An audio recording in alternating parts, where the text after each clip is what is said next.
গরম সর্ষের তেলে ফোড়নে দিয়ে দিচ্ছি শুকনো লঙ্কা, এলাচ, দারচিনি আর 1 চামচ সাদা জিরে।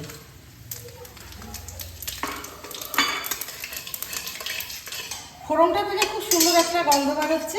এবার আমি এই সবজিগুলো কেটে রেখেছি, এগুলো সব এর মধ্যে দিয়ে ভেজে দেবো। দিয়ে দেবো কুচনো কাঁচা লঙ্কা আর পরিমাণ মতো লবণ দিয়ে আমি সবজিগুলোকে ভেজে নেব।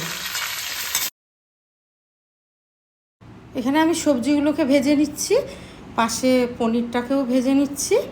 এইভাবে গোটা পনির ভেজে পিস করে নিলে পরে পনিরগুলো ভাঙবে না। সবজির কাঁচা গন্ধটা চলে গেছে, এবার আমি দিয়ে দেবো 1 চামচ আদা বাটা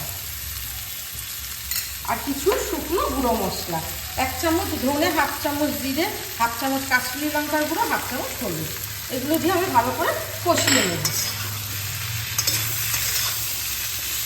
মশলার কাঁচা গন্ধ চলে গেছে, এবার আমি এখানে জল ফুটিয়ে রেখেছি, এটা তরকারির মধ্যে দিয়ে দিচ্ছি।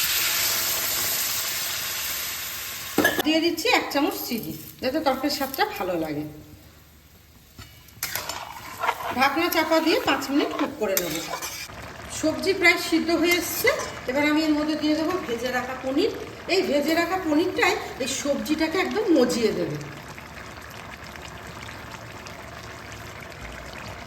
পনিরগুলোকে ভালোভাবে মিশিয়ে নেব, যাতে পনিরের মধ্যেও এই তরকারির ঝোলটা ঢোকে।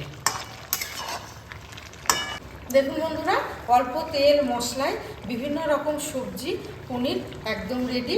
আর এটা খুব স্বাস্থ্যকর রান্না হয়েছে। দেখুন, আমরা দুপুরবেলায় ভাত দিয়ে খাবো, আর এটা রুটি দিয়ে খেতেও খুব ভালো লাগবে।